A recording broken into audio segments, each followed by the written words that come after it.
ኪንግደም ፓሽን ሴሚናሪ ቲዮሎጂ ኮሌጅ የተመሰረተበት የ10ኛ ዓመት ክብረ በዓል በአድዋ አዳራሽ ተከብሯል። በዚሁ የበዓል ፕሮግራም ላይ የኢትዮጵያ ወንጌላውያን አማኞች አብያተ ክርስቲያናት የካውንስሉ ጠቅላይ ጸሐፊን ጨምሮ የአብያተ ክርስቲያናት ተወካይ አመራሮች፣ የኪንግደም ፓሽን ሴሚናሪ ስታፍ ሰራተኞች፣ ከተቋሙ ጎን ያሉ ፓርትነሮችና ጥሪ የተደረገላቸው የክብር እንግዶችም ተገኝተዋል። በደማቅና ልዩ ልዩ ዝግጅቶች በተከበረው በዚሁ የኪንግደም ፓሽን ሴሚናሪ በዓል ላይ ቃለ እግዚአብሔርን ያካፈሉት ፓስተር ታምራት ታሪኩ የገነት ቤተክርስቲያን ፕሬዝዳንት ሲሆኑ እግዚአብሔር ሰው ይፈልጋል በሚለው የመልእክታቸው ርዕስ ለእግዚአብሔር ትልቁ አጀንዳው ሰው ነው፣ ነገር ግን በተቃራኒው ሰይጣን በብዙ መንገድ አርክሶት እናያለን ብለዋል። አያይዘውም እግዚአብሔር በፈረሰው ቅጥር የሚቆምለት ሰው ይፈልጋል የሚለውን መልእክት አጽንኦት ሰጥተው አካፍለዋል። በመቀጠል የኪንግደም ፓሽን ሴሚናሪ ፕሬዝዳንት ዶክተር ዘካሪያስ አዱኛም በዚሁ ታላቅ ክብረ በዓል ላይ የተገኙትንና የተቋሙ ፓርትነር በመሆን በልዩ ልዩ ሁኔታ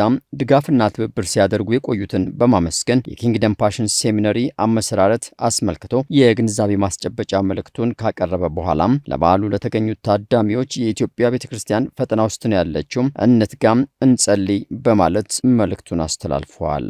የኢትዮጵያ ወንጌላውያን አማኞች አብያተ ክርስቲያናት ካውንስል ጠቅላይ ጸሐፊ ቄስ ደረጀ ጀንበሩ በበኩላቸው የእንኳን አደረሳችሁ መልእክት ካሰሙ በኋላ የእግዚአብሔር ቃል እንዳይጨማመርና እንዳይቀናነስ የስነ መለኮት ትምህርት ቤት ተቋማት ኃላፊነት አለባቸው ሲሉ ተደምጠዋል። ከዚህ በኋላ ያለው ትውልድ ጤናማ ትውልድ እንዲሆን ይኸው ኪንግደም ፓሽን ሴሚናሪ በትጋት ሊሰራ ይገባዋልም ብለዋል ቄስ ደረጀ ጀንበሩ። እና የስነ መለኮት ትምህርት ቴዎሎጂካል ስኩልስ በተለይ ትውልድ ላይ ስለሆነ የሚሰራው ትውልድ ላይ ስለሆነ ኢንቨስት የሚደረገው ጥንቃቄ ይፈልጋል። ዛሬ የምትዘራው ዘር በቅሎ የምናየው ወደፊት ትክክለኛ ከሆነ ፍሬው በስቶ እናገኘዋለን። ያማረ ሆኖ እግዚአብሔርም ሰውም የሚደሰትበት ሆኖ እናያለን። ካልሆነ ግን የምናጭደው ሌላ ነገር ነው የሚሆነው። ስለዚህ ከሁሉም በላይ የእግዚአብሔር ቃል እንዳይጨማመርበት እንዳይቀንስ የስነ መለኮት ትምህርት ቤት ተቋማት ኃላፊነት አለባቸው።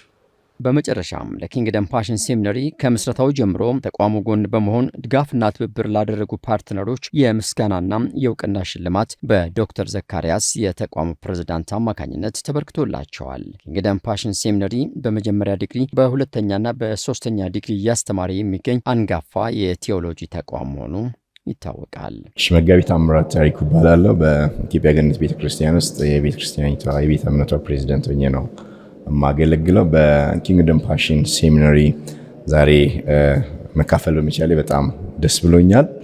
ምክንያቱ ደግሞ የኪንግደም ፓሽን ሴሚናሪ ኢትዮጵያ ውስጥ የተወለደ ደግሞም ለሌሎች ሀገራት የተረፈ መሆኑን በማየቴ በጣም ደስ ብሎኛል። ኢትዮጵያ እንደዚህ አይነት ነገሮች ያስፈልጓታል ብዬ ነው ማምነው። የኢትዮጵያ ቤተክርስቲያን ድሃ አይደለችም። የኢትዮጵያ ቤተክርስቲያን ብዙ ነገር ያላት ቤተክርስቲያን ናት። ግን የኢትዮጵያ ቤተክርስቲያን ከራሷ አልፋ ለሌሎች የመሆን መንገዷን ብዙ ግን አልሞከረችውም። ግን ኪንግደም ፓሽን ሴሚናሪ ግን ከኢትዮጵያ አልፎ ኢትዮጵያ ውስጥ ተወልዶ ከኢትዮጵያ አልፎ ደግሞ በተለያዩ ሀገሮች ላይ ለመስራት እድል በማግኘቱ በጣም ደስ ብሎኛል።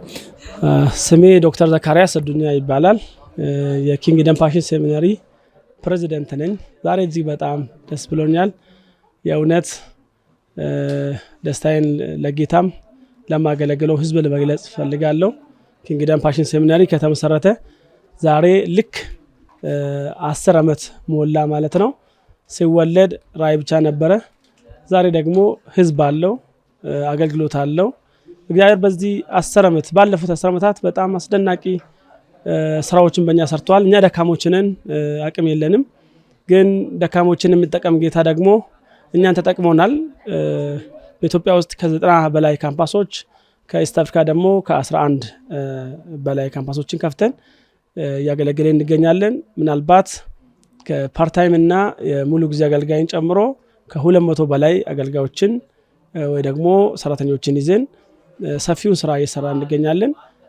ኪንግደም ፓሽን ሴሚናሪ ከመጀመሪያ ዲግሪ እስከ ፒኤችዲ በልዩ ልዩ መርሃ ግብር እና ዲፓርትመንቶች እያገለገለ ሲገኝ የስነ መለኮት ተቋም ብቻ ሳይሆን የቤተክርስቲያን ተከላ፣ የወንጌል ስርጭትና የአቃቤ እምነት ስራዎችን በመስራት የበኩሉን እየተወጣ ነው ያለው።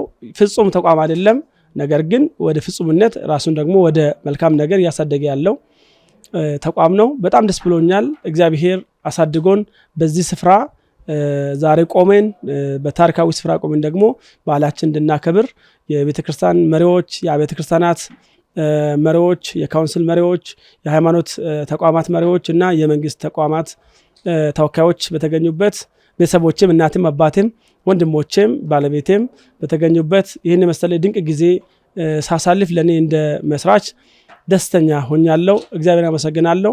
ላለፉት ዓመታት በሙሉ በብዙ መንገድ በድካም በወርታተ ከጎናችን የነበራችሁ ወገኖች፣ አባቶች፣ እናቶች በምክር በገንዘብ በጉልበት በማገልገል በመስራት ያገለግላችሁ ሁላችሁም አስታውሻችሁ ባልጠራችሁ ግን እግዚአብሔር ይባርካችሁ ተባረኩልኝ ለማለት ፈልጋለሁ። መላው የሀገራችን ህዝቦች እና በተለይ የወንጌል አማኙ ማህበረሰብ እንኳን ደስ አላችሁ ለማለት ፈልጋለሁ። ልናገለግላችሁ ቃል እንገባለን። በፊት ለፊታችን ያሉ ተመታት ጌታ በጨመረልን መልካሙን አገልግሎት ለማገልገል ተዘጋጅተናል። በድካም ብርታትም አሁንም ለማገልገል ተነሳስተናል ማለት ነው። በጣም እጅግ ደስ ብሎኛል። ተባረኩ ለማለት ፈልጋለሁ። ለኤልሻዳይ ቴሌቪዥን ሰለሞን ተክለ